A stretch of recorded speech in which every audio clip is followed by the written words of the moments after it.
मेरा बुलबुल सो रहा है, शोरगुल न मचा। मेहमानों के सामने मुझे जलील करके कलेजा ठंडा हो गया तुम्हारा? अरे हमारा कलेजा कोई चूल्हा है क्या जो कभी ठंडा और कभी गर्म हो जाए? हम तो पहले भी इसी तरह झूलते थे और अब भी झूल रहे हैं।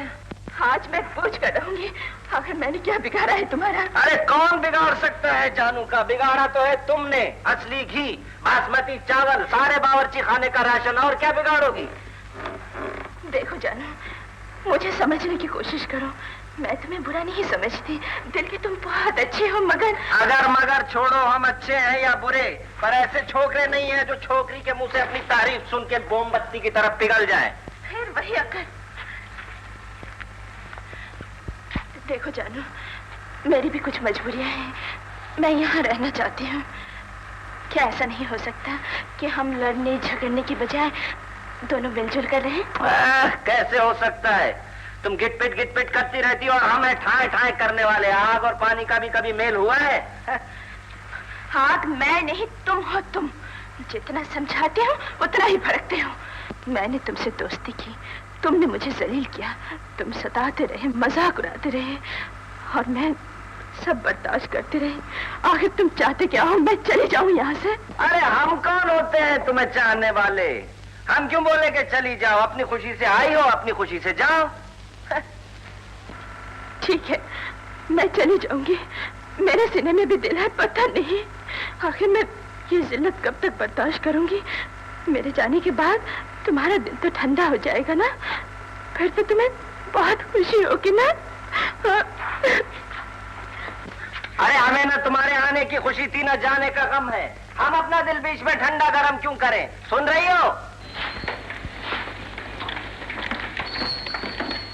अच्छी तरह सोच ले बेटी, तेरे यहाँ रहने से मेरा दिल भी लगा रहता है। मजबूर न कीजिए चाची जान, अब मेरे यहाँ रहना नामुमकिन है। मगर क्यों? कहीं इसकी वजह जानू तो नहीं? देख बेटी, उसे समझने में थोड़ी देर लगती है, मगर वो नहीं चाची जान, जानू तो बहुत अच्छा है। दरअसल मुझे यहाँ घुटन सी महसूस होती है और मेरी तबीयत भी गिरी सी रहने लगी है। अरे बेटी, ये गांव तो आबो हवा के लिए मशहूर है, मगर दूध तो पीती नहीं, मक्खन को हाथ तक नहीं लगाती। खाने पीने की बात नहीं है चाची जान। अच्छा, खुदा हाफिज। खुदा हाफिज।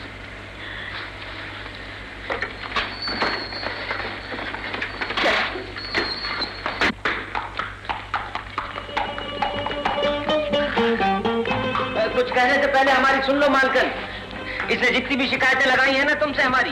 किसने शिकायत लगाई? अरे इस मेम साहब ने जो जाने के बहाने ढूंढ रही थी। उसने तो किसी की शिकायत नहीं की, उल्टा तेरी तारीफ कर रही थी। तारीफ कर रही थी? हाँ। क्या कह रही थी मालकन? कह रही थी जानू बहुत अच्छा है। और क्या कह रही थी? पीठ पीछे तारीफ? ये तो बहुत खूबी की बात है ना मालकन? अरे बड़ी खूबियों की मालिक है। इसने ये तालीम और नौकरी बगैर किसी की मदद के हासिल की है। जिद करके चली तो गई है, मगर इसका इस दुनिया में मेरे सिवा है कोई नहीं। तेरी की जानू के बच्चे, तेरी अकल में भूसा। क्या हुआ? अरे काम उल्टा हो गया मालकन, अभी सीधा करके आता हूँ। चलो जी चलो। बल्ले वाले में या पल्ले वाले?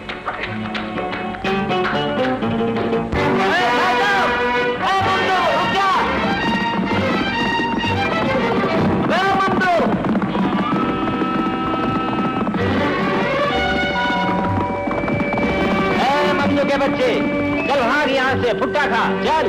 आखिर ये सब क्या हो रहा है? क्या मतलब है तुम्हारा?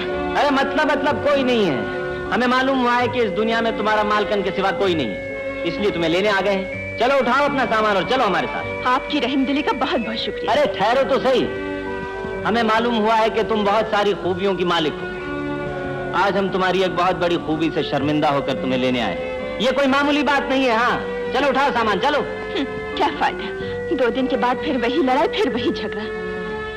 देखो जानू, अगर तुम मुझ पर रहम खाना चाहते हो तो मुझे जाने दो। मुझसे अब और जिल्लत बर्दाश्त नहीं होती। ठहरो सारा, हम बहुत बुद्धू हैं सारा, बहुत बेवकूफ हैं। देखो ना, हम आए थे तुमसे पिछली बातों की माफी मांगकर तुम्हें मनाने के लिए, और हमने तुम्हें फिर से रुला दिया।